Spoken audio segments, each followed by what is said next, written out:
இந்த இடத்துல ஏன் கேப் விட்டு இங்கேயும் ஒரு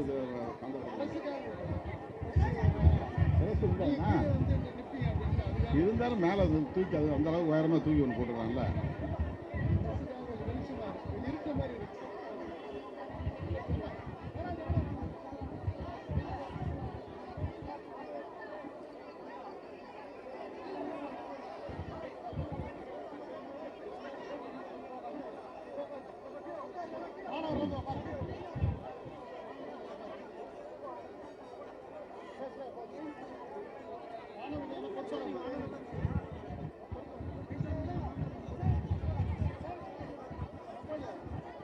தள்ளி வரும்.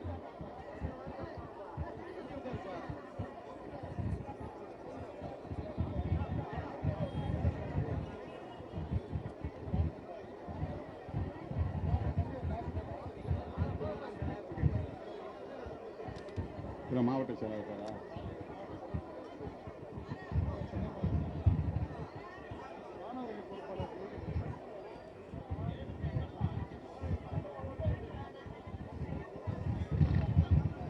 பார்ந்த மாபெரும் கண்டன ஆர்ப்பாட்டத்தை ஒருங்கிணைத்து நெறிப்படுத்திக் கொண்டிருக்கிற ஒருங்கிணைந்த சென்னை மாவட்ட செயலாளர்கள் சேத்துப்பட்டு இளங்கோ, மின்னல் பாபு, வேலுமணி, முகிலன், அப்புன், சேப்பாக்கம் வெங்கடேசன், சவுந்தர், கொளத்தூர் சுபாஷ், உஷாராணி, ஜான் அலெக்சாண்டர், பேரறிவாளன், புரசை அன்பு, மாதாவரம் இளங்கோவன், அம்பத்தூர் இப்ராஹிம், சைதை ஜேக்கப், கரிகால் வளவன், ரியல்மா ரஜினி, புதூர் தினகரன், வேளச்சேரி இளையா, மந்தவெளி அசோக், ஆலந்தூர் கிருபாநிதி ஆகிய தோழர்களே, ஒருங்கிணைந்த சென்னை மாவட்டங்களின் மண்டல செயலாளர்கள் இரா செல்வம், ரூதர் கார்த்திக், அம்பேத் வளவன் ஆகிய தோழர்களே மற்றும் மண்டல துணை செயலாளர்களே, முற்போக்கு மாணவர் கழகத்தின் முன்னணி பொறுப்பாளர்கள் தயா, நெப்போலியன், சிவக்குமார், செஞ்சுடர் உள்ளிட்ட முன்னோடிகளே, மூத்த பொறுப்பாளர்களே, இந்நிகழ்வில் பங்கேற்று இதனை சிறப்பித்துக் கொண்டிருக்கிற கட்சியின் அமைப்பு செயலாளர்களே, துணை பொதுச் செயலாளர்களே, தலைமை நிலைய செயலாளர்களே, பொருளாளர் தம்பி SS பாலாஜி அவர்களே, பொதுச் செயலாளர் தோழர் சிந்தனை செல்வன் அவர்களே, சட்டமன்ற உறுப்பினர் காட்டுமன்னார்கோயில் LEP ஜோதிமணி அவர்களே மற்றும் கொளுத்து வெயிலையும் பொருட்படுத்தாமல் திரளாக கூடியிருக்கிற என் உயிரின் உயிரான விடுதலை சிறுத்தைகளே, உங்கள் அனைவருக்கும் என்னுடைய பணிவார்ந்த வணக்கத்தை தெரிவித்துக் கொள்கிறேன். தேசம் முழுவதும், இந்தியா முழுவதும் கடந்த சில நாட்களாக பெரும் கொந்தளிப்பு ஏற்பட்டது. டெல்லியிலே ஒவ்வொரு நாளும் பதற்றம் கூடியது. நாடாளுமன்றத்தை நோக்கி கரப்பான் பூச்சிகள் ஜனதா பார்ட்டி என்கிற கட்சியை சார்ந்தவர்களும், கட்சி சார்பற்ற மாணவர்களும், இளைஞர்களும், தன்னார்வ தொண்டர்களும் என பல்லாயிரக்கணக்கிலே அணிவகுத்து செல்லும் நிலை, அதனை ஒட்டி தடியடி, வன்முறை என்று புதுதில்லியே இரத்தக்களரியானது. ஜூலை 20ஆம் நாள், ஜூன் மாதமே உண்ணாநிலை அறப்போராட்டம் ஜந்தர் மந்தரில் தொடங்க பெற்றது. விஞ்ஞானியும் சமூக ஆர்வலருமான ஜோனம் வாங்சு என்பவர் அந்த போராட்டத்தை ஆதரிக்கும் வகையில் அவரும் உண்ணாநிலை அறப்போராட்டத்தில் ஈடுபட்டு மயக்க நிலைக்கு போன பிறகு மருத்துவமனையில் அனுமதிக்கப்பட்டு அங்கேயும் போராட்டத்தை தொடர்ந்து நீடித்த நிலையில் அரசு தரப்பில் அவரோடு பேச்சுவார்த்தை நடத்தி அவருடைய போராட்டம் கைவிடப்பெற்றது. ஆக அரசுக்கும் போராட்டக்காரர்களுக்கும் இடையில் ஒரு நல்லிணக்கமான சூழல் உருவானது என்றாலும் கூட டெல்லியோடு இந்த போராட்டம் நின்றுவிடவில்லை. இந்தியா முழுவதும் ஆங்காங்கே மும்பையிலும் சென்னையிலும் கல்கத்தாவிலும் ஹைதராபாத்திலும் என்று பல்லாயிரம் மக்கள் பங்கேற்கும் போராட்டமாக அது பரிணமித்தது. இந்த நிலையில் விடுதலை சிறுத்தைகள் கட்சியின் சார்பில் நானும் தோழர் ரவிக்குமார் அவர்களும் ஜந்தர் மந்தருக்கு சென்று போராடி கொண்டிருந்த மாணவர்களையும் கரப்பான்பூச்சி கட்சியை சார்ந்தவர்களையும் சந்தித்தோம், ஆறுதல் சொன்னோம். அதனை அடுத்து கடந்த 23ஆம் தேதி என்று கருதுகிறேன், தமிழ்நாடு முழுவதும் 234 தொகுதிகளிலும் இந்த சிஜேபி கட்சியை சார்ந்தவர்கள் முன்வைத்திருக்கிற கோரிக்கைகளை ஆதரிக்கிற வகையிலும் ஒட்டுமொத்தமாக நீட் தேர்வை முற்றாக ரத்து செய்ய வேண்டும் என்று வலியுறுத்தக்கூடிய வகையிலும் விடுதலை சிறுத்தைகள் கட்சியின் சார்பில் ஆர்ப்பாட்டங்கள் நடைபெறும் என்று அறிவித்தோம்.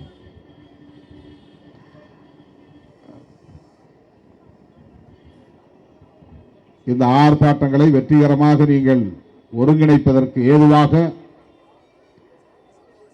வெள்ளி, சனி, ஞாயிறு ஆகிய 3 நாட்கள் இடைவெளி கொடுத்து திங்கட்கிழமை இது நடைபெறும் என்று அறிவித்தோம். இதற்கிடையில் சிஜேபி கட்சியினர் முன்வைத்த கோரிக்கையை ஏற்று மனிதவள மேம்பாட்டுத்துறை அமைச்சர், அதாவது கல்வி அமைச்சர், ஒன்றிய அமைச்சர் தர்மேந்திர பிரதான் அவர்கள் பதவி விலகினார். இது இந்த மாணவர்களின் போராட்டத்திற்கு கிடைத்த மாபெரும் வெற்றி. பிஜேபிக்கு வீழ்ச்சிக்கான முதல் படி. பிஜேபி ஆட்சி இனி இந்தியாவில் இல்லை, அடுத்து அடுத்து அது பல வீழ்ச்சிகளை சந்திக்கும் என்பதற்கான ஒரு தொடக்க புள்ளி.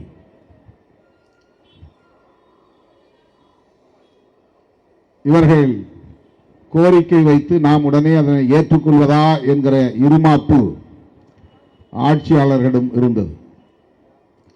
சிஜேபி என்பது ஒரு அரசியல் கட்சியும் இல்லை, வெகுமக்களின் பேராதரவு பெற்ற ஒரு இயக்கமும் இல்லை. இவர்கள் கோரிக்கை வைத்தால் அதை உடனே ஏற்றுக்கொள்ள வேண்டுமா என்று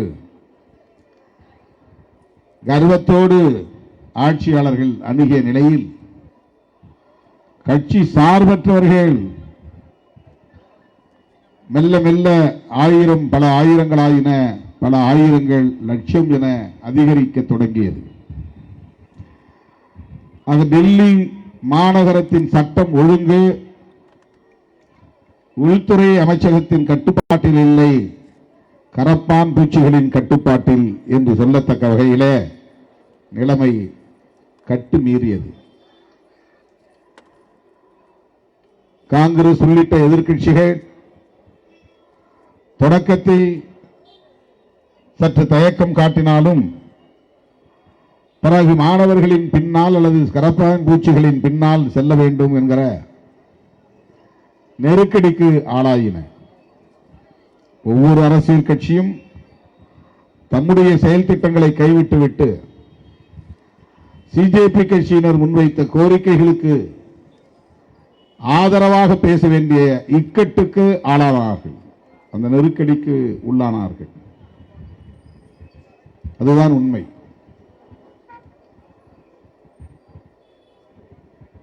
அவர்கள் வைத்த கோரிக்கைகள், முதல் கோரிக்கை நீட் தேர்வுக்கான வினாத்தாள்கள் கசிந்ததற்கு பொறுப்பேற்று தர்மேந்திர பிரதான் பதவி விலக வேண்டும். இரண்டாவது கோரிக்கை நாடாளுமன்றத்தை நோக்கி பேரணி செல்வதற்காக புறப்பட்ட மாணவர்கள், இளைஞர்கள் மீது நடத்தப்பட்ட வன்முறைகளுக்கு பதில் சொல்ல வேண்டும். அவர்கள் மீது போடப்பட்ட பொய் வழக்குகளை திரும்ப பெற வேண்டும்.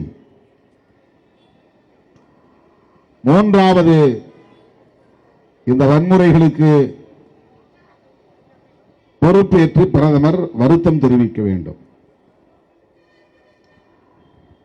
இந்த மூன்று கோரிக்கைகளை முன்வைத்துதான் போராட்டம் தொடர்ந்தது. பள்ளி மாணவர்களும் பங்கேற்கிற வகையிலே அந்த போராட்டம் வேறு வடிவத்தில் பரிணாமம் பெற்றது. இனி எவராலும் கட்டுப்படுத்த முடியாது என்கிற நிலையை நோக்கி அது நகர்ந்தது. புதுதில்லியில் பாராளுமன்றத்தை மையமாக வைத்து 5 அல்லது 10 கிலோமீட்டர் ஆரத்தில், அதாவது ரேடியஸ் என்பார்கள், அந்த சுற்றளவில் இன்டர்நெட் எதுவுமே வேலை செய்யாமல் முடக்கிவிட்டார்கள். வாட்ஸ்அப் வேலை செய்யாது, எந்த சமூக ஊடக தளங்களும் வேலை செய்யாது, முடக்கி போட்டார்கள். டெல்லிக்கு வரவும் டெல்லியிலிருந்து வெளியேறவும் மிக இலகுவான வசதியை கொண்ட மெட்ரோ ரயிலை நிறுத்தினார்கள். மெட்ரோ ரயில் பயணம் முடக்கப்பட்டது. உள்ளே ரயில் மூலம் ஒரு நாளைக்கு லட்சக்கணக்கானோர் வருகிறார்கள், மெட்ரோ மூலமாக லட்சக்கணக்கானோர் வெளியேறுகிறார்கள். ஆக மெட்ரோ ரயிலை பயன்படுத்தி பல்லாயிரக்கணக்கான மாணவர்களும் இளைஞர்களும் புதுதில்லிக்கு வந்து குவிந்து கொண்டே இருக்கிறார்கள் என்பதனால் மெட்ரோ ரயில் பயணத்தை ரத்து செய்தார்கள். அதன் பிறகு துணை ராணுவ வீரர்களை மேலும் மேலும் கொண்டு வந்து குவித்துக் கொண்டே இருந்தார்கள். என்ன நடக்கப் போகிறதோ என்கிற ஒரு பதற்றம் நமக்குள்ளே தொற்றிக் கொண்டது. எங்கு பார்த்தாலும் மக்கள் திரள். எந்த பேருந்து நிறுத்தத்தை பார்த்தாலும் ஆயிரக்கணக்கில் நிற்கிறார்கள். மெட்ரோ சர்வீஸ் இல்லை. இருந்தால் அதில் பல பேர், பாதிக்கும் மேற்பட்டவர்கள் ஏறி பயணமாகி விடுவார்கள். அத்தனை பேரும் உள்ளூர் பேருந்துக்காக காத்து கிடக்கிறார்கள், அல்லது வாடகை ஓலா, ஊபர் போன்ற வாடகை வண்டிகளுக்காக காத்து கிடக்கிறார்கள், ஆட்டோவுக்காக காத்து கிடக்கிறார்கள். ஆகவே கடைசி ஒரு 3-4 நாட்கள் அல்லது 5 நாட்கள், 20ஆம் தேதியிலிருந்து 24ஆம் தேதி வரையில் டெல்லியின் பதற்றம் நாளுக்கு நாள் கூடியது. நான் கூட வெள்ளிக்கிழமை காலையில் போவதற்கு பதிலாக சென்னைக்கு வியாழக்கிழமை இரவே புறப்பட்டு விடுவோமா என்று கூட கேட்டேன். ஒருவேளை விமான பயணமும் ரத்து செய்யப்பட்டு விட்டால் என்ன செய்வது என்கிற கவலை எனக்கு வந்துவிட்டது. சனி ஞாயிறு ஒப்புக்கொண்ட நிகழ்ச்சிகளுக்கு செல்ல வேண்டும். புதுச்சேரியிலே மண்டல செயற்குழுவில் பங்கேற்க வேண்டும். எனவே வெள்ளிக்கிழமை போவதற்கு பதிலாக வியாழக்கிழமை இரவே நள்ளிரவுக்கு மேல் எந்த விமானம் கிடைத்தாலும் அதை பிடித்து போய்விடுவோமா என்று எண்ணத்தக்க வகையில பதற்றம் கூடியது. ஒரு வழியாக தர்மேந்திர பிரதான் வேறு காரணங்களை சொல்லி பதவி விலகிவிட்டார். வினாத்தாள்கள் கசிவுக்கு நான் தான் பொறுப்பு என்று அவர் பதவி விலகவில்லை. சட்டம் ஒழுங்கு சீர்கெட்டு விடுமோ என்கிற கவலை இந்த ஆர்ப்பாட்டத்தில் மாணவர்கள் என்ற பெயரால் பல்வேறு தீவிரவாத அமைப்புகளை சார்ந்தவர்கள் ஊடுருவி வருகிறார்கள். அவர்களால் பொதுமக்களுக்கு பேராபத்து நேர்ந்துவிடும் என்கிற அச்சம் எனக்கு மேலிட்டு இருக்கிறது. ஆகவே அப்படி ஒரு நிலை உருவாகிவிடக் கூடாது, சட்டம் ஒழுங்கை பாதுகாக்க வேண்டும் என்கிற நல்லெண்ணத்தின் அடிப்படையில் தான், அந்த பொறுப்புணர்வோடு தான் பதவி விலகுகிறேன் என்பதை முதன்மையான காரணங்களாக அவர் முன்வைத்து பதவி விலகி இருக்கிறார். எப்படியோ சிஜேபி முன்வைத்த கோரிக்கை வெற்றி பெற்றுவிட்டது. எப்படியோ யாராலும் வளைக்க முடியாது என்று இருமாப்போடு இருந்தவர்கள் வளைக்கப்பட்டு விட்டார்கள். பணிய மாட்டோம் என்று கர்வத்தோடு இருந்தவர்கள் பணிந்து விட்டார்கள். எவராலும் எம்மை அசைத்து கூட பார்க்க முடியாது என்று வழக்கம் போல செயல்பட்டவர்கள் அசைக்கப்பட்டு விட்டார்கள், அசைந்து கொடுத்து விட்டார்கள். இது ஒரு புதிய வரலாறு. இதனை யார் சாதித்தார்கள் என்பதல்ல, இதனால் யாருக்கு பேரும் புகழும் கிட்டும் என்பதல்ல பிரச்சனை. இதனால் யாருக்கு பெரிய அரசியல் பயன் கிடைக்கும் என்பதல்ல பிரச்சனை. ஆனால் தொடர்ந்து மூன்றாவது முறையாக வெற்றி பெற்ற பாஜக எங்களுக்கு எதிரிகளே இல்லை இந்தியாவில் என்று இருமாப்போடு இருந்த பாஜக காங்கிரசும் பலவீனமடைந்து விட்டது, மாநில கட்சிகளும் ஆங்காங்கே தோல்வி அடைந்து முடங்கி போய்விட்டன என்ற இருமாப்போடு இருந்த ஒன்றிய ஆட்சியாளர்கள் இன்றைக்கு பணிந்து சரணடையும் நிலை ஏற்பட்டிருக்கிறது. காலம் அத்தகைய தீர்ப்பை வழங்கி இருக்கிறது. இதுதான் நாம் கவனிக்க வேண்டிய ஒன்று. அரசியலில் நாம் தீர்மானித்த எதிரிகள் தான் நமக்கு தோல்வியை தருவார்கள் என்றில்லை. நம்மால் தீர்மானிக்கப்பட முடியாதவர்களாலும் நாம் தோல்வியை சந்திக்க நேரிடும்.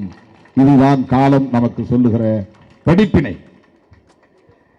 திமுகவை அதிமுக தான் வீழ்த்தும், அதிமுகவை திமுக தான் வீழ்த்தும் என்று மரபு வழி சிந்தித்துக் கொண்டிருந்தவர்களுக்கு இடையில் இரண்டு பேரையும் இன்னொரு கட்சி வந்து வீழ்த்தும் என்று தமிழ்நாட்டு தேர்தல் முடிவு தீர்ப்பளித்திருக்கிறது. அப்படித்தான் பாஜகவை காங்கிரஸால் தான் பலவீனப்படுத்த முடியும். அந்த காங்கிரஸ் பாஜகவை பலவீனப்படுத்தக்கூடிய அளவுக்கு வலிமை பெற்றிருக்கவில்லை என்கிற இருமாப்போடு இருந்த பாஜகவினருக்கு நீ பிஜேபி என்றால் நான் சிஜேபி என்று ஒரு புதிய இயக்கம் உச்ச நீதிமன்ற தலைமை நீதிபதியின் தயவால் உருவாகி இருக்கிறது. அவர் வேலையில்லாத இளைஞர்களையும் சமூக ஊடகவியலில் ஆர்வம் காட்டுகிற இளைஞர்களையும் இவர்கள் தருகிற தொல்லை தாங்க முடியவில்லை, இவர்கள் எல்லாம் கரப்பான் பூச்சிகளை போன்றவர்கள் என்று சொல்ல போய், ஆமாம் நாங்கள் கரப்பான் பூச்சிகள் தான், கரப்பான் பூச்சிகள் ஒன்று சேர்ந்தால் பாராளுமன்ற கட்டிடத்தையே புரட்டி போட முடியும் என்பதை இன்றைக்கு உறுதிப்படுத்தி காட்டியிருக்கிறார்கள். தோழர்களே, இதிலிருந்து நாம் உணர்ந்து கொள்ள வேண்டியது, மக்கள் எல்லோரையும் விட வலிமை மிக்கவர்கள். அவர்கள் எந்த வடிவத்திலும் அவதாரம் எடுக்க வல்லமை பெற்றவர்கள் என்பதை புரிந்து கொள்ள வேண்டும். காங்கிரஸ் மூலமாகத்தான் வந்து தண்டனை வழங்குவார்கள் என்று இல்லை, சிஜேபி மூலமாகவும் பிஜேபிக்கு தண்டனை வழங்க முடியும் என்பதை மக்கள் இன்றைக்கு உறுதிப்படுத்தி காட்டியிருக்கிறார்கள். இது ஒவ்வொரு அரசியல் கட்சிக்கும் பொது வாழ்க்கையில் இருக்கிற ஒவ்வொருவருக்கும் ஒரு படிப்பினை.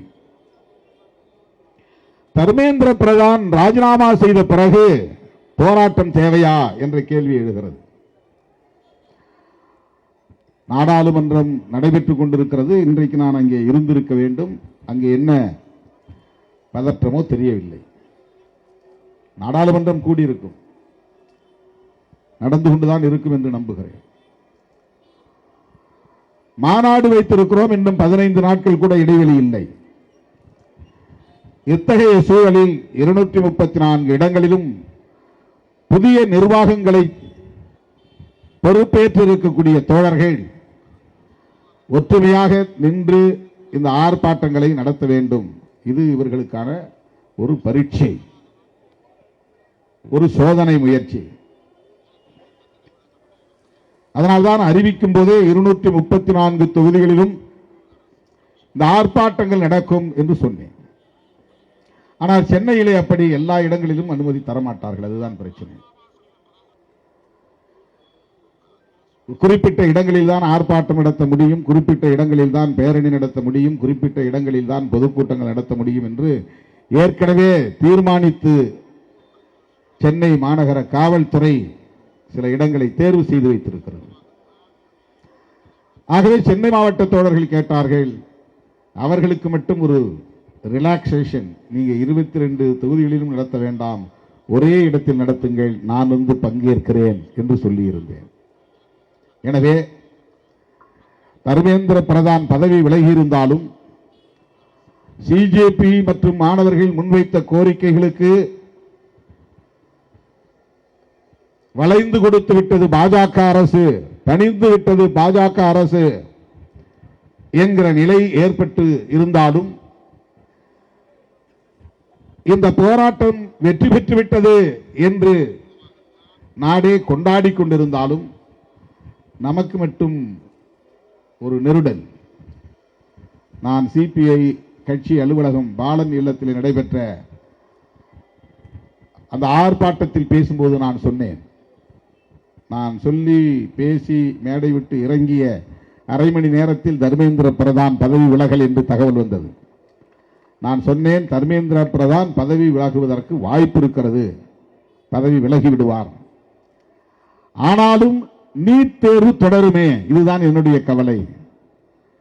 நீட் தேர்வுக்கு எதிராக இந்த போராட்டம் இன்னும் கூடுதலாக வலிமையோடு பரிணாமம் பெற வேண்டும், இதுதான் என்னுடைய வேட்கை என்று சொன்னேன். தர்மேந்திர பிரதான் என்ற ஒரு தனிநபர் பதவி விலகுவதனால்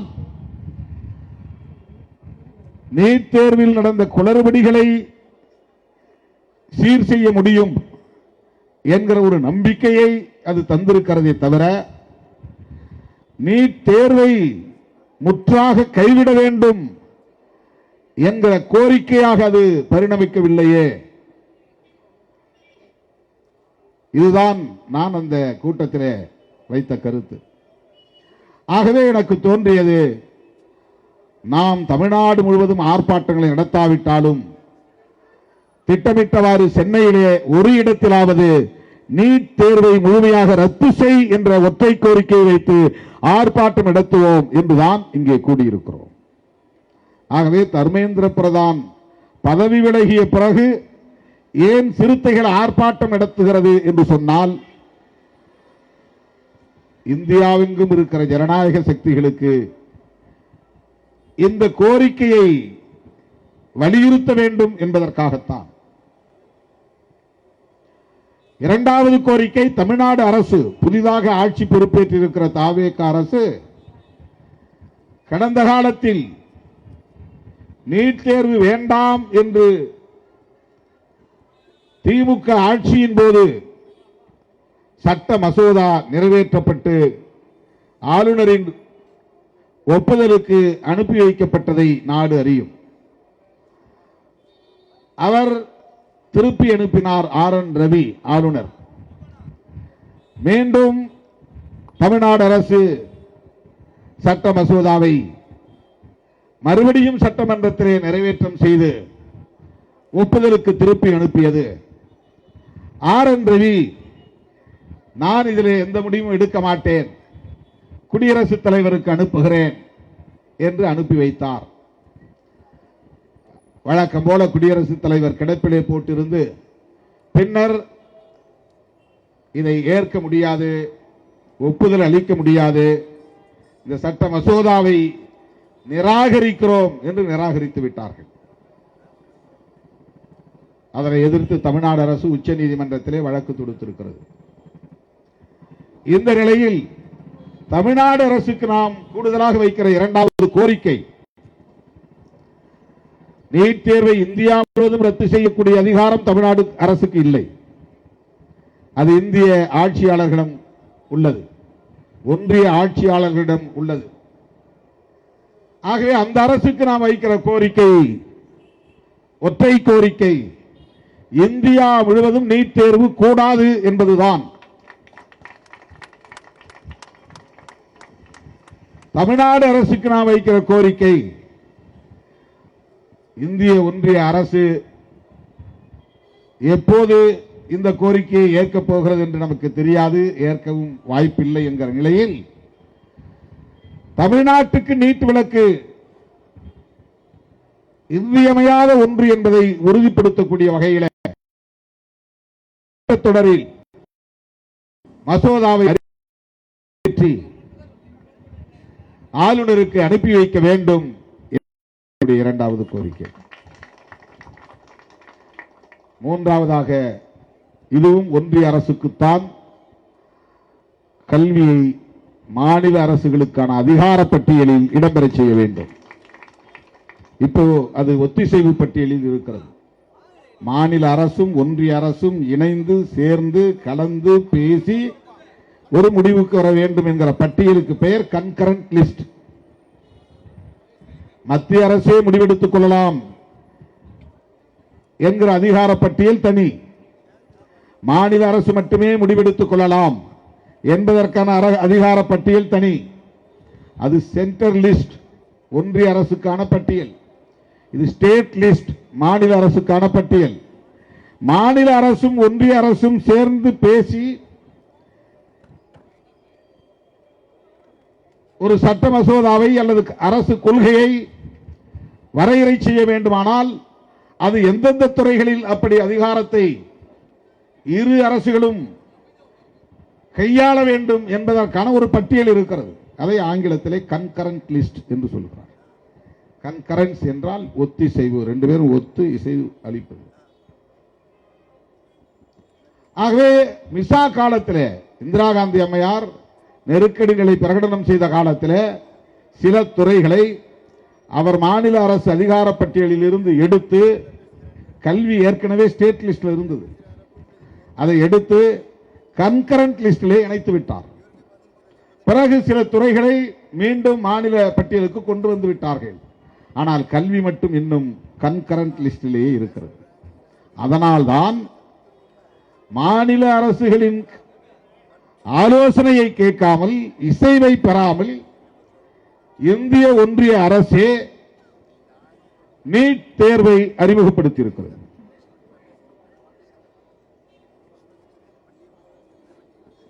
தேசிய அளவிலான தேர்வு, எலிஜிபிலிட்டி கம் என்ட்ரன்ஸ், தகுதி மற்றும் நுழைவுத் தேர்வு, தேசிய தகுதி மற்றும் நுழைவுத் தேர்வு அவர் வைத்திருக்கிற பெயர். இதுல எந்த இடத்திலும் மெடிக்கல் எஜுகேஷன் வரல. NEET இருந்து மெடிக்கல் கிடையாது. JEE அப்படிங்கிறதுல என்ஜினியரிங் இருக்கு.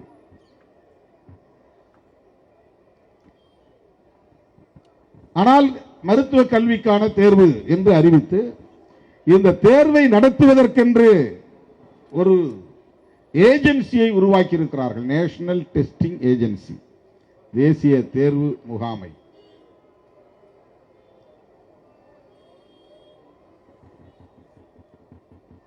எப்படி TNPSC தேர்வு நடத்துகிறது, குரூப் 1, குரூப் 2, குரூப் 4 TNPSC தேர்வு நடத்துகிறது. UPSC அது ஒரு தேர்வு முகமை, union public service commission. RRB railway recruitment board தேர்வு நடத்துவதற்கென்று சில நிறுவனங்களை அரசே உருவாக்கி அந்த பொறுப்பை அவரிடத்தில் ஒப்படைத்து விடுவார்கள்.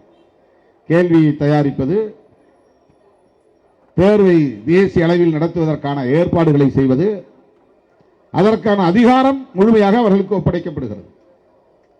ஆகவே இந்த ஆர்ப்பாட்டத்தின் மூலம் நாம் வைக்கிற கூடுதல் கோரிக்கை NTA என்பதை கலைக்க வேண்டும் என்பதுதான். மாநில பட்டியலில் கல்வியை இணைக்க வேண்டும், தேசிய தேர்வு முகமையை கலைக்க வேண்டும் என்பதாகும். தோழர்களே, நாம் ஏன் நீட் தேர்வை அறிவித்த நாளிலிருந்து எதிர்க்கிறோம்? இது என்ன ஒரு கசப்பான உண்மை என்றால், நாம் இந்தியா கூட்டணியில் இடம்பெற்றிருக்கிறோம். அந்த கூட்டணியில் தலைமை வகிக்கும் இடத்தில் இருப்பது இந்திய தேசிய காங்கிரஸ். அந்த இந்திய தேசிய காங்கிரஸ் ஆட்சியில் இருந்த போது அறிமுகப்படுத்தப்பட்ட தேர்வுதான் நீட். எனவே இந்திய தேசிய காங்கிரஸ் நீட் தேர்வை ரத்து செய் என்று சொல்லாது. ஆனால் அந்த கூட்டணியில் இருக்கிற விடுதலை சிறுத்தைகள் கட்சி நீட் தேர்வை ரத்து செய் என்று சொல்லுகிறது. விடுதலை சிறுத்தைகள் கட்சி சுதந்திரமாக சிந்திக்கிற கட்சி, சுதந்திரமாக முடிவெடுக்கிற கட்சி என்பதற்கு இதுவும் ஒரு சான்று. ஒரு கூட்டணியில் இருப்பதனாலேயே வாரி அள்ளி பூசிக்கொள்ள வேண்டும் என்று இல்லை. அந்த கூட்டணியில் தலைமை வகிக்கிற கட்சி எடுக்கிற முடிவுக்கு அப்படியே இணங்கி போக வேண்டும் என்று இல்லை. எது சரியோ நம்முடைய பார்வையில் அதை பேசுகிற துணிச்சலும் சுதந்திரமும் ஒரு கட்சிக்கு தேவை, விடுதலை சிறுத்தைகளுக்கு உண்டு. இந்திய தேசிய காங்கிரஸ் நீட் தேர்வை ரத்து செய் என்று சொல்லுமா? சொல்லாது. இந்தியா கூட்டணியில் இடம்பெற்றிருக்கிற விடுதலை சிறுத்தைகள் கட்சி நீட் தேர்வை ரத்து செய் என்று சொல்லுகிறோம். தேசிய அளவில் ரத்து செய். தமிழ்நாட்டில் சில கட்சிகள் தமிழ்நாட்டில் ரத்து செய் என்ற கோரிக்கையை வைக்கிறார்கள். தமிழ்நாட்டில் நீட் விலக்கு வேண்டும் என்ற கோரிக்கையோடு அவர்களின் குரல் நின்று விடுகிறது. தேசிய அளவில் அவர்கள் பேசுகிறார்களா என்று நமக்கு தெரியவில்லை. ஆனால் நாம் இன்றைக்கு பேசவில்லை. நீட் தேர்வு அறிமுகமான நாளில் இருந்து, இதை எதிர்க்க தொடங்கிய நாளில் இருந்து, தங்கை அனிதா இறந்த நாளில் இருந்து நாம் வைக்கக்கூடிய கோரிக்கை தேசிய அளவில் நீட் தேர்வை ரத்து செய்ய வேண்டும். தனியார் மருத்துவக் கல்லூரிகள் கோடி கோடியாய் கொள்ளையடிக்கிறார்கள், அதை தடுப்பதற்காகத்தான் இந்த முறையை நாங்கள் அறிமுகப்படுத்தினோம் என்றார்கள். ஆனால் என்ன நிலைமை? தனியார் மருத்துவக் கல்லூரிகள் இதனால் பாதிக்கப்பட்டு மூடும் நிலையாக ஏற்பட்டிருக்கிறது. அவர்களுக்கு என்ன கட்டணமோ அந்த கட்டணத்தை சட்டப்பூர்வமாக பெற்றுக் கொள்கிறார்கள். 21 லட்சம் ஒரு ஆண்டுக்கு கட்டணம் என்று ஏற்கனவே நீட் இல்லாத போது வசூலித்தார்கள். அதே 21 லட்சத்தை இப்போதும் வசூலிக்கிறார்கள். 16 லட்சம் 17 லட்சம் என்று வசூலித்த கல்லூரிகள் அதே கட்டணத்தை இப்போதும் வசூலிக்கிறார்கள். தனியார் கல்லூரிகளின் மீது குற்றம் சுமத்த வேண்டியது நம்முடைய நோக்கம் இல்லை. நீங்கள் என்ன நோக்கத்திற்காக இந்த தேர்வை கொண்டு வந்தீர்களோ அந்த நோக்கம் நிறைவேறியதா என்பதுதான் கேள்வி. ஏழை எளிய குடும்பங்களைச் சார்ந்த பிள்ளைகள் எல்லாம் இதில் பயன்பெறுகிறார்கள். ஏழை எளிய குடும்பங்களைச் சார்ந்த பிள்ளைகள் ஸ்டேட் போர்டு எக்ஸாம், மாநில கல்வி வாரியம் நடத்துகிற தேர்வில் தேர்ச்சி பெற்று கூடுதல் மதிப்பெண்களை பெற்று இந்த வாய்ப்பை பெற்றதில்லையா? அனிதா அதற்கான சான்று. தமிழ்நாடு மாநில அரசு நடத்திய பொது தேர்வில் 1200க்கு 1100க்கு மேலாக பெற்றவர் அனிதா. பழைய முறைப்படி மதிப்பெண் அடிப்படையில் மருத்துவ கல்வி கிடைக்கும் என்கிற வாய்ப்பு இருந்திருந்தால் அனிதா இன்றைக்கு ஒரு டாக்டர். உயிர் போயிருக்காது. ஆனால் அவர் இந்திய அரசு நடத்துகிற NTA நடத்துகிற நீட் தேர்வில் தேர்ச்சி பெறாததால் அந்த வாய்ப்பை அவர் இழந்து மன உளைச்சலுக்கு ஆளாகி உயிரிழக்கும் நிலை ஏற்பட்டுவிட்டது.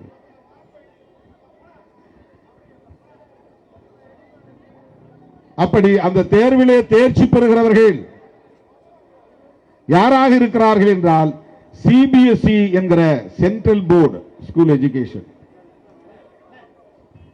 அந்த பாடத்திட்டத்தின்படி கேள்விகள் எழுப்பப்படுகின்றன, தயாரிக்கப்படுகின்றன. NCERT பாடத்திட்டத்தின்படி கேள்விகள் தயாரிக்கப்படுகின்றன. ஸ்டேட் போர்டு ஒவ்வொரு மாநிலத்திலும் வெவ்வேறு மாதிரி பாடத்திட்டங்கள், கேள்விகள். தமிழ்நாடு மாநில அரசு சிபிஎஸ்இ பாடத்திட்டத்தை வைத்திருக்கவில்லை. சமச்சீர் கல்வி தமிழ்நாட்டில் உள்ள எல்லா மாநில அரசு கட்டுப்பாட்டில் உள்ள எல்லா பள்ளிகளிலும் ஒரே மாதிரியான கல்வி திட்டம், பாடத்திட்டம். அதற்கு ஏற்ப இந்த கேள்விகள் அமைய பெற்றிருக்கின்றனவா என்றால் இல்லை.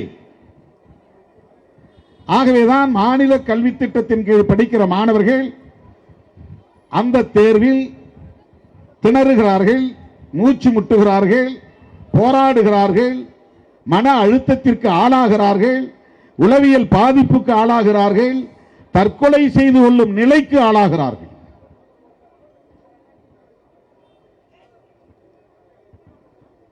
+1 +2 எந்த மதிப்பும் இல்லை. 10ஆம் வகுப்பு தேர்ச்சி பெற்ற மாணவர்கள் நேரடியாக நீட் கோச்சிங் போகிறார்கள். அது தனியார் பள்ளிகள்லாம் +2 எக்ஸாம்லாம் நாம் பாஸ் போட்டுக்கிறோம், பிரச்சனை இல்லை, நீ நீட்டுக்கு போ, நீட்டுக்கு போனா நீட்டுக்கு போ. இந்த சிலபஸை படிக்க வேண்டிய தேவையில்லை. Multiple choice question model MCQ, அதற்கேற்ப 10 தேர்வுகளில் நடந்த வினாத்தாள்களை எல்லாம் திரட்டி வைத்துக் கொண்டு அதற்கு எப்படி விடையளிப்பது என்கிற பயிற்சியை பள்ளிகளில் தர முடியாது, தனியார் நிறுவனங்கள் தருகின்றன. கோச்சிங் சென்டர்ஸ் 2 லட்சத்திலிருந்து 5 லட்சம் வரையில் வசூலிப்பதாக சொல்லுகிறார்கள்.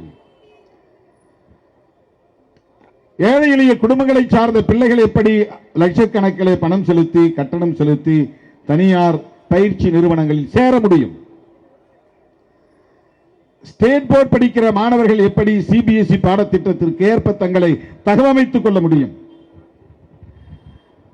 அந்த தேர்வு வருகிற வரையில் ஒரு நாளைக்கு 18 மணி நேரம் அல்லது 20 மணி நேரம் இந்த தயாரிப்பிலேயே இருக்க வேண்டும் என்பது எப்படி சாத்தியமாகும்?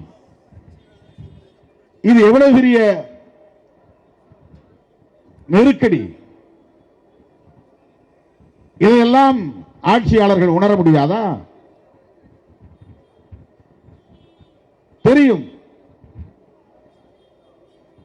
இப்படி தனியார் நிறுவனங்களில் பயிற்சி பெறக்கூடிய மாணவர்கள் அதிலும் போராடுகிற நிலையில்தான் எல்லா தளங்களிலும் எல்லா துறைகளிலும் இருக்கிற மோசடி கும்பல், மாஃபியா கும்பல் இந்த துறையிலும் தலையெடுத்து வினாத்தாள்களை கசிய விட்டிருக்கிறார்கள். இந்த 1-2 ஆண்டுகளில் நீட் உட்பட பல தேர்வு முகமைகள் நடத்திய தேர்வுகளில் 152 முறை லீக் ஆகியிருக்கிறது. இதெல்லாம் அதிகாரிகளின் ஒத்துழைப்பு இல்லாமல் நடக்க முடியுமா? வெறும் பணியாளர்கள் மட்டும் செய்கிற வேலையா?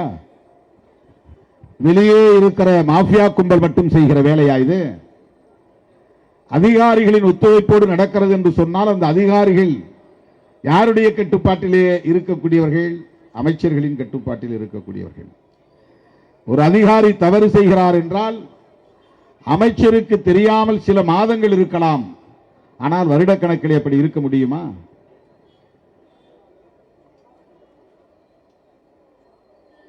வெளிப்படையாக இது நடக்கிறது என்பது வெளிச்சத்திற்கு வந்து பல வருடங்கள் ஆகின்றன. இதனை ஏன் அவர்களால் கட்டுப்படுத்த முடியவில்லை? கட்டுப்படுத்த முடியாது. இந்த சிஸ்டம், இந்த முறை ஊழலுக்கு வழிவகுக்கக்கூடிய முறை, போட்டியை பெருக்கக்கூடிய முறை, எப்படியாவது தேர்வில் வெற்றி பெற்றாக வேண்டும் என்று விரும்பக்கூடிய மாணவர்களின் பெற்றோரே இதில் ஈடுபடுகிறார்கள். தாம் பிள்ளை எப்படியாவது வெற்றி பெறணும், அதுக்கு எத்தனை லட்சம் வேணாலும் கொடுத்துட்டு பேப்பர் வாங்கி தர தயாராக இருக்கிறார்கள். யூனிவர்சிட்டி எக்ஸாம் நடக்கும் போதே அப்படி பண்ற ஆட்கள்லாம் இருக்கிறாங்க. அப்பெல்லாம் பேப்பர் சேசிங் நடக்கும். அதாவது பேப்பர் எவாலுவேஷன் நடக்கிறது, எந்த வாத்தியார்கிட்ட பேப்பர் போகுதுன்னு தேடி பார்ப்பாங்க. அதை உள்ள இருக்கிறவன் சொல்லுவான், MA கிரிமினாலஜியா, உங்க பேப்பர் வந்து சோட்ட பேருக்கு, இந்த மாவட்டத்தில் அவர் இருக்கிறார், அவர் பேர் இது, அவர் அட்ரஸ் இது அப்படின்னு கொடுத்தா அதுக்கு பணம் கொடுப்பாங்க. அதை வாங்கிட்டு நேரம் அங்கே போயிடுவான். பேப்பர் எங்கே திருத்துறாங்களோ அந்த இடத்துக்கு அங்கே போய் அவனுக்கு ஒரு பேப்பருக்கு இவ்வளோ ரூபான்னு பணத்தை கொடுத்து என்னை பாஸ் போடுங்க, இவ்வளோ மார்க் போடுங்க அப்படின்னு பேப்பர் சேஸ் பண்ணி அதில் பாஸ் பண்ணி வெளியே வரவனா எத்தனை பேர் இருந்தா கடந்த காலங்களில் நடந்திருக்கிறது. இது எம்ஏ யூனிவர்சிட்டி எக்ஸாம் நடக்கும்போதே நடக்கிறது. ஆனால் வெளியே சொல்லும் போதே இல்லை அதெல்லாம் நம்ம வாத்தியார் திருத்தறது இல்லைங்க, அதெல்லாம் பெரிய இடத்துக்கு போயிடும், வேற இடத்துக்கு போவோம், அதெல்லாம் ரொம்ப ஸ்ட்ரிக்டாக இருப்பாங்க, எல்லாம் கரெக்டாக தான் எல்லாம் எவாலுவேஷன் பண்ணுவாங்க, மார்க் வந்து போடுவாங்க அப்படின்னு சொல்லப்படும். ஆனால் வசதி படைத்த குடும்பங்களை சார்ந்த பிள்ளைகள் அந்த அட்ரஸ் அந்த முகவரியை எடுத்து அந்த பேராசிரியரை தேடி போய் பார்த்து அவரை கவனிக்கிற முறைப்படி கவனித்து அதிக மதிப்பெண்களை பெற்று உரிய நேரத்தில் வெற்றி பெற்று தேர்ச்சி பெற்று போய் விடுவார்கள். மாங்குன்னு படிச்சுட்டு இருக்கிற பிள்ளைங்க ஃபெயில் ஆகி வீட்டில் உட்காந்துருக்கு. இதை சேஸ் பண்ண தெரியாதவங்க நேர்மையா படிச்சு பிட்டடிக்காம எழுதி பாஸ் பண்ற பிள்ளைங்களுடைய நிலை ரொம்ப கவலைக்கிடமா இருக்கும். அவன் பாஸ் பண்ணி சேஸ் பண்ணி பாஸ் பண்ணிட்டு போனவன் டக்கு டக்குன்னு வேலைக்கு போயிருப்பான், பெரிய படிப்புக்கு போயிருப்பான். இவன் பின்னால கிடப்பான், இன்னும் அரியஸ் முடிக்கலப்பா, இப்போ இந்த பேப்பரே 2வது அட்டெம்ப்ட் 3வது அட்டெம்ப்ட் எப்பதான் முடிக்க போற, முடிச்சிருவோம். 10 பேப்பர் பாஸ் பண்ணிட்டு வெளியே வர்றதுக்கு 3 வருஷம் 4 வருஷம். யூனிவர்சிட்டியிலேயே சாதாரணமான கேள்வித்தாள்களிலேயே இவ்வளவு பெரிய போராட்டம். ஆனால் இந்த என்டிஏ நடத்துகிற தேர்வில் நீட் எக்ஸாம், இந்த மருத்துவ கல்விக்கான நுழைவுத் தேர்வில் இவர்கள் மல்டிபிள் சாய்ஸ் ஒரு கொஸ்டினை கேட்டு 4 ஆன்சர் கொடுத்துருவாங்க. 4 ஆன்சர்ல ஒரு ஆன்சரை நீ டிக் பண்ணணும். 180 கேள்வி.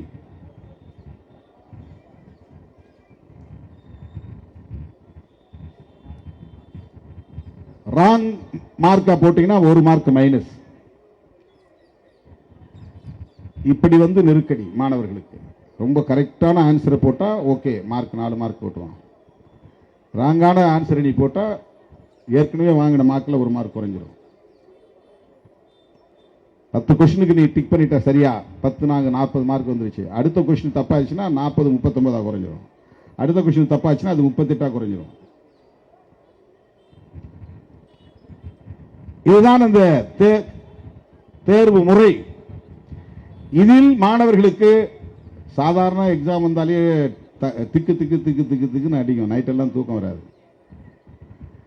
அது நேர்மையாக படித்து பாஸ் பண்ணுற பசங்களுக்கு பதட்டம் இருக்கும். சும்மா பிட் அடிக்கிறவன் ஜாலியாக இருப்பான், பிரச்சனை இருக்காது. அவன் பதட்டமே பட மாட்டான். கையில் காலில் அங்கே இங்கே சுருட்டி வச்சுக்கிட்டு போயிட்டு அங்கே பார்த்து எழுதிட்டு வரவன் பதட்டப்பட மாட்டான். படித்து தான் நம்ம பாஸ் பண்ணணும் அப்படின்னு நினைக்கிறவங்களுக்கு ஒரு முறை கூட நான் படிக்கலையே. சில பேர் ரிவிஷன் அடிப்பான், சில பேருக்கு தூக்கமே இல்லாமல் கண்ணில் காதெல்லாம் ரத்தம் வந்துடும். என்னையா பண்ண, நான் விடிய படித்தேன், மயக்கம் போட்டு பரீட்சை முன்னாடியே மயக்கம் போட்டு விழுந்தவங்களாம் இருக்கிறாங்க. என் கூட படித்தவங்கலாம் சாப்பிட மாட்டாங்க, காலையில் டிஃபன் சாப்பிட மாட்டாங்க. அங்கே போய் எக்ஸாம் ஹால்லேயே மயக்கம் போட்டு விடுறவங்களாம் இருக்கு. எழுதிட்டு இருக்கும்போதே மயக்கம் போட்டுருவாங்க. அப்படி கஷ்டப்பட்டு படிக்கிறது. சாதாரணமான யூனிவர்சிட்டி எக்ஸாமிலேயே சிலபஸ்ல கேட்கிற கேள்விக்கு இவ்வளவு பதற்றம் மாணவர்களுக்கு வரும் என்பது நாம் அறிந்த ஒரு உண்மை. இப்போ நீ வைக்கிற நீட் வந்து ஏற்கனவே அதை பற்றி ஒரு பெரிய பூதாகரத்தை வேற உருவாக்கிட்டாங்க. இப்படி அப்படி என்று ஆங்காங்கே எல்லா நகர்ப்புறங்களிலும் நீட் கோச்சிங் சென்டர். அந்த பதற்றம் கூடுகிற நேரத்தில் தேர்வு எழுதுற அன்னைக்கு ஒரே ஒரு நாள் 3 மணி நேரம் 20 நிமிஷம் அதுல வந்து எதிர்காலம் தீர்மானிக்கப்படும். அவ்வளவுதான். நீ ஃபெயில் ஆனா அவ்வளவுதான், உனக்கு எம்பிபிஎஸ் கிடைக்காது, முடிஞ்சு போச்சு. 2வது தடவை மறுபடியும் நீ எழுதினாதான் உண்டு. அவருடைய மருத்துவ கல்வி கனவு பாழாகிவிடும். அதனால் 1 வருஷம் 2 வருஷம் காத்திருந்து எழுதினவர்கள் மறுபடியும் கிடைக்கவில்லை என்றால் ரொம்ப அப்செட் ஆயிடுவாங்க. இப்போ வீட்டில் இருக்கிறவன் அப்பா அம்மா எல்லாம் திட்டுவான், உன்னால நான் அதை வித்து இதை வித்து கோச்சிங்க்கு பணம் கட்டினேன், நீ ஒண்ணுமே படிக்கல, நீ அங்க பார்த்துட்டு இருந்த இங்க பார்த்து இருந்த செல்போனை நோண்டிக்கிட்டு இருந்த, அதனால தான் நீ தேர்ச்சி அடையவில்லை அப்படின்னு திட்டும்போது தான் அது புறவோக் ஆகிறது, தற்கொலைக்கு தூண்டுகிற நிலை. எனவே நீ முதல்ல தேசிய அளவில் ஒரே தேர்வாக இதை நடத்துவது சரியில்லை. இது மாநில அரசுகளின் அதிகாரத்தில் தலையீடு செய்வதாகும், மாநில உரிமைகளை பறிப்பதாகும். கல்வியை மாநில பட்டியலில் சேர்க்க வேண்டும்.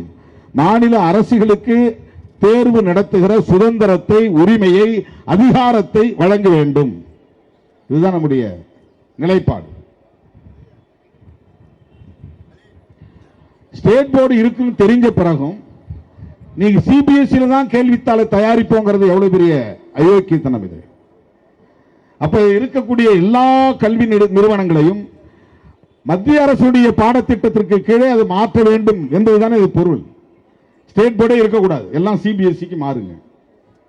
நீ நீட்ல பாஸ் பண்ண வேண்டியதா இருந்தாலும், இந்த JEE தேர்வில் வெற்றி பெறுவதாக இருந்தாலும், வேறு எந்த தேசிய அளவிலான தேர்விலே பங்கு பெறுவதாக இருந்தாலும் சிபிஎஸ்இ பாடத்திட்டம் தான்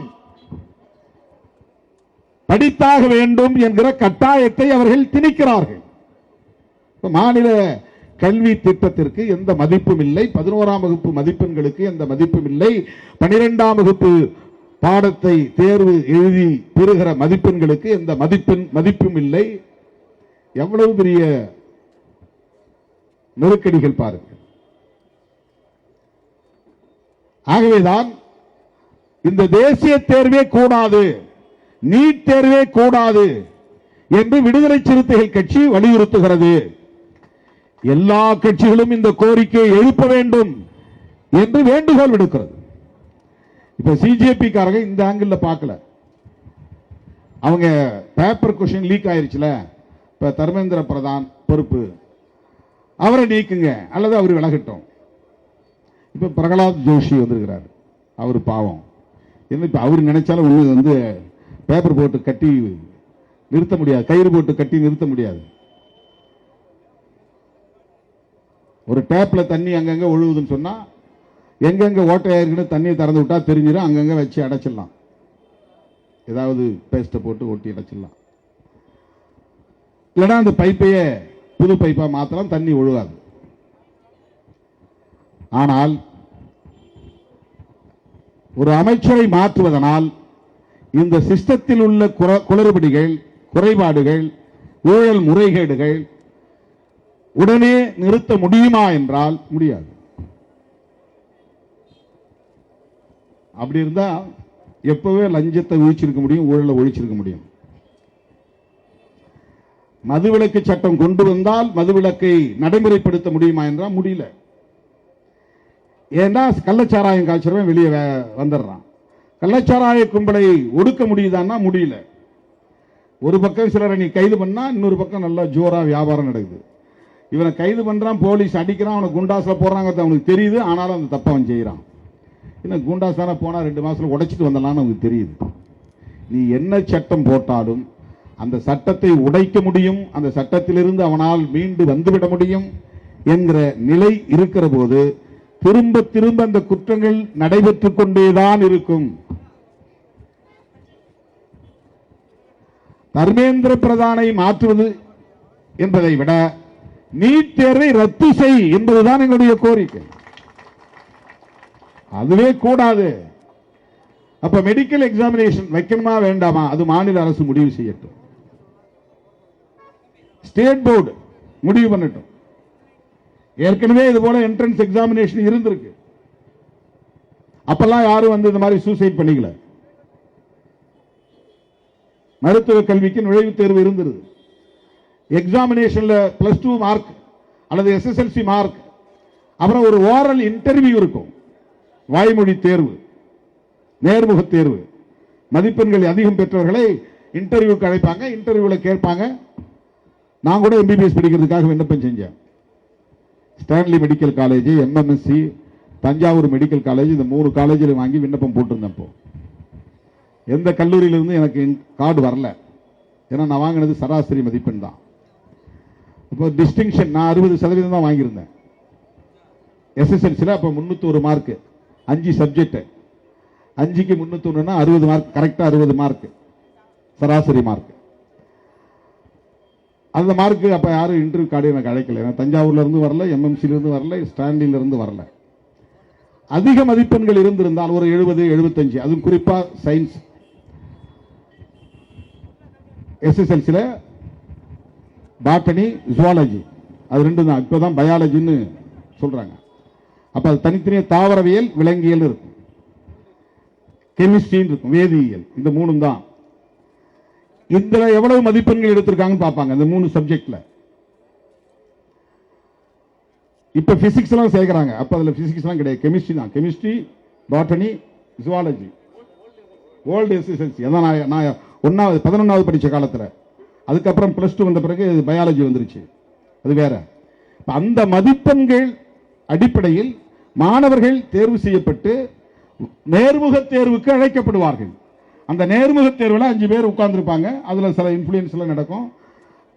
எப்படியாவது மாணவர்கள் அதில் தேர்ச்சி பெறக்கூடியவர்களும் இருக்கிறார்கள். நல்ல மதிப்பெண் இருக்கிற போது தவிர்க்க முடியாது.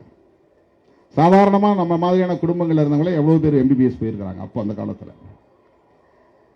ஆகவே மாநில அரசுக்கு அந்த அதிகாரத்தை வழங்க வேண்டும். நீட் தேர்வை ரத்து செய்கிற அதே வேளையில் நாம் வைக்கிற அடுத்த கோரிக்கை, கல்வி தொடர்பான அதிகாரத்தை மாநில பட்டியலில் இணைக்க வேண்டும். ஒரு இடைக்கால ஏற்பாடாக மாநில அரசு நீட் விலக்கு சட்டத்தை மீண்டும் சட்டமன்றத்தில் மசோதாவை அறிமுகப்படுத்தி நிறைவேற்ற வேண்டும். இதுதான் விடுதலை சிறுத்தைகள் கட்சி முன்வைப்பது. தேசிய அளவில் பிற மாநிலங்களில் தமிழ்நாட்டில் நீட் விலக்கு கோருவது போல் எந்த மாநிலத்திலும் மாநில அரசு நீட் விலக்கு கோரவில்லை. கேரளாவிலோ, கர்நாடகாவிலோ, ஆந்திராவிலோ, தெலுங்கானாவிலோ, மகாராஷ்டிராவிலோ எந்த மாநிலத்திலும் நீட் தேர்வு கூடாது என்று தமிழ்நாடு அரசை போல நீட் விலக்கு சட்டம் கொண்டு வரவில்லை. இந்த விழிப்புணர்வு பிற மாநிலங்களிலும் வர வேண்டும். நீட் விலக்கு கூடாது என்பது அந்த மாதிரி தான். இப்ப மாநாட்டில் நம்ம என்ன தீர்மானம் வைக்கிறோம்னா, தமிழ் தேசிய இனம் தேசிய இன உரிமைகளை கோருவது போல் ஒவ்வொரு மாநிலத்திலும் வாழக்கூடிய அந்தந்த மொழிவழி தேசிய இனங்கள் அவர்களுக்கான தேசிய இன உரிமையை கோர வேண்டும். இதான் நாம் வைக்கிற அரசியல். தேசிய இன உரிமையின் மூலம் தமிழ் தேசியத்தை வளர்த்தெடுப்போம். விடுதலை சிறுத்தைகளின் முழக்கம். இதை நான் 1990 எழுதின முழக்கம் இது. தேசிய இன உரிமைகளின் மூலம் தமிழ் தேசியத்தை வளர்த்தெடுப்போம். தனித்தமிழ்நாடு கோருவது என்பது ஒரு தமிழ் தேசியம், தனி ஈழம் பெறுவது என்பது தமிழ் தேசியம் தான். இங்கே இந்திய அரசமைப்பு சட்டத்திற்கு உட்பட்டு தனிநாடு கோரிக்கை வைக்காமல் சுதந்திரமாக இயங்குகிற மாநில சுயாட்சியை தர வேண்டும். அதுதான் தேசிய இன உரிமை. ஒவ்வொரு மாநிலமும் அப்படி தங்களுக்கான தேசிய இன உரிமைகளை கோர வேண்டும். இதில் கவனிக்க வேண்டியது, நாம் தமிழர்கள் என்பதனால் தெலுங்கர்களையோ, கன்னடர்களையோ, மலையாளிகளையோ வெறுக்கவில்லை. வெறுப்பு அரசியல் இல்லை. அவர்களும் தேசிய இனமாக ஓர்மை பெற வேண்டும். அவர்களும் தங்களுக்கான மாநில உரிமைகளை மாநில சுயாட்சியாக கோரிக்கை வைக்க வேண்டும். இந்த தேசிய இனங்களுக்கு இடையிலே ஒரு ஐக்கியம் வேண்டும் என்கிற தொலைநோக்கு பார்வையோடு சிந்திக்கிற இயக்கம் விடுதலை சிறுத்தைகள் கட்சி. அப்படித்தான் நீட் விலக்கு தமிழ்நாட்டிலும் வேண்டும். இந்த கோரிக்கையை பிற மாநில அரசுகளும் ஏற்க வேண்டும். நீட் விலக்கு சட்ட மசோதாக்களை அவர்களும் அறிமுகப்படுத்த வேண்டும். அவர்களும் சேர்ந்து குடியரசுத் தலைவருக்கு அனுப்பி வைக்க வேண்டும். அல்லது இந்திய ஒன்றிய அரசால் நியமிக்கப்படுகிற ஆளுநர்களுக்கு அழுத்தம் கொடுக்க வேண்டும்.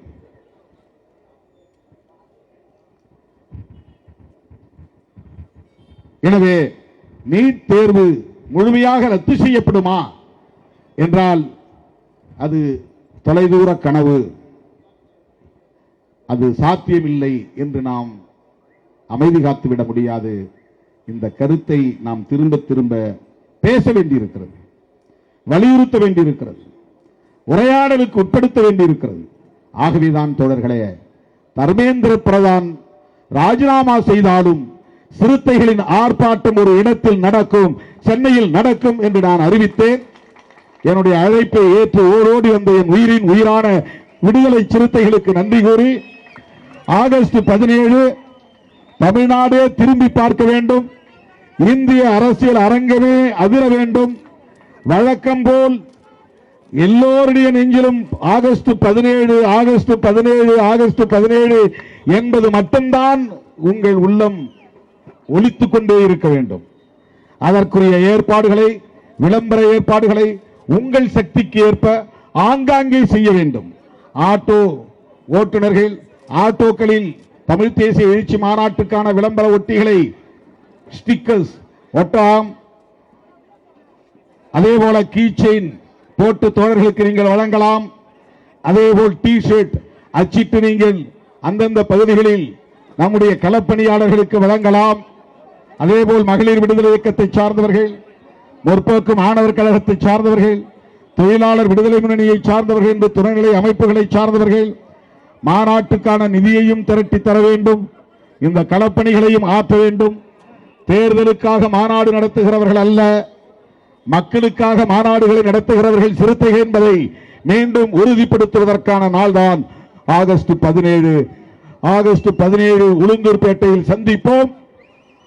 தமிழ் தேசியம் எது உண்மையான தமிழ் தேசியம் என்பதை நாட்டுக்கு பிரகடனம் செய்வோம்.